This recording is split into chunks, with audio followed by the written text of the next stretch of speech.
ചേട്ടനെ കാണാൻ വേണ്ടി വന്നയാ. കഴിഞ്ഞ പ്രാവശ്യവും കഴിഞ്ഞതിന്റെ അങ്ങേ പ്രാവശ്യവും ഇതുപോലെ അർഹതപ്പെട്ടവരെ തേടി പോകുമ്പോൾ എന്റെ ഒപ്പം ഉണ്ടായിരുന്ന രണ്ടുപേരാണ് കേട്ടോ. അമ്മയ്ക്ക് ഒരു അലമാര സമ്മാനമായിട്ട് അടിച്ചിട്ടുണ്ട്. ഇല്ലില്ല, അത് അമ്മയുടെ കയ്യിൽ വെച്ചോ. വേണ്ട വേണ്ട, ഒന്നും വേണ്ട. അമ്മയ്ക്കൊരു ഇതും കൊണ്ടങ്ങ് വീട്ടിൽ പോയാൽ മതി. നമ്മൾ വാക്ക് പറഞ്ഞ പോലെ തന്നെ വണ്ടിക്കണക്കിന് ഫർണിച്ചർ നിങ്ങളിലേക്ക് എത്തിക്കാൻ വേണ്ടി പോവാണ്. പലരും നമ്മുടെ പേജ് ഫോളോ ചെയ്യാൻ മറക്കുന്നു. പേജ് ഫോളോ ചെയ്തവർക്കുള്ള സമ്മാനമാണ് ഈ കാണുന്നത്. ഇത്രയും സാധനങ്ങള് പ്രിയപ്പെട്ട പ്രേക്ഷകർക്ക് സെലക്ട് ചെയ്ത് തരാൻ വേണ്ടി പോവാണ്. അപ്പൊ നിങ്ങൾക്കൊരു സമ്മാനമായിട്ട് വന്നേ ഞങ്ങൾ കേട്ടോ.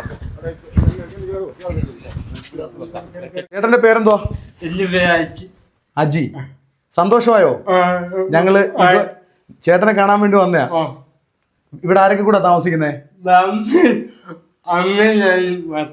അമ്മയും ചേട്ടനും മാത്രമേ ഉള്ളൂ കേട്ടോ. അപ്പൊ ഇനിയും ഞാൻ വരും കേട്ടോ. ഈ സാധനം മാത്രമല്ല, ഞാൻ ഇപ്പോഴാണ് ചേട്ടനെ കുറിച്ച് അറിയുന്നത്. ഇടയ്ക്കിടയ്ക്ക് വരാം. ഒരുപാട് സന്തോഷമുണ്ട് കേട്ടോ. കാരണം വെച്ച് കഴിഞ്ഞാൽ നമ്മൾ പറഞ്ഞിട്ടുള്ള സാധനങ്ങളെല്ലാം തന്നെ അതിൽ കൂടുതൽ സാധനമൊക്കെയാണ് തന്നിരിക്കുന്നത്. അതിൽ കൂടുതലും നമ്മുടെ സാധനങ്ങൾ തന്നിട്ടുണ്ട്. അതേപോലെ സനി പറഞ്ഞ പോലെ ഒരു സാധാരണ ഒരു പാവം പിടിച്ച ഒരു ഫാമിലിക്ക് കുറച്ച് സാധനങ്ങൾ കൊടുക്കണമെന്ന് കൂടി എന്നോട് പറഞ്ഞായിരുന്നു. ഒരു അല്ലാരന്മാരെയാണ് അമ്മയ്ക്ക് സമ്മാനം. ഇത് തരുന്നത് അഡോക്ക് കറ്റാനത്തെ സ്ഥാപനമാണ് കേട്ടോ. ഒരുപാട് കമന്റുകളുണ്ട്. ആ കമന്റുകൾക്കിടയിൽ ഈ ഫിംഗർ വെച്ചിട്ട് പെട്ടെന്ന് സെലക്ട് ചെയ്തപ്പം അമ്മയുടെ പേര് വന്നു. അങ്ങനെ അമ്മ വിളിച്ചു. അമ്മയ്ക്ക് ഒരു ദൈവാധീനം ഉണ്ട്. 3 ഡോറിന്റെ ഒരു അലമാര അമ്മ വർക്ക് ചെയ്യുന്ന സ്ഥലത്ത് എത്തിച്ചു കൊടുക്കുകയാണ്. കാര്യമല്ലേ ഇത് മോനെ ചെയ്യുന്നത്. എല്ലാവർക്കും ഗിഫ്റ്റ് കൊടുക്കുക. നല്ല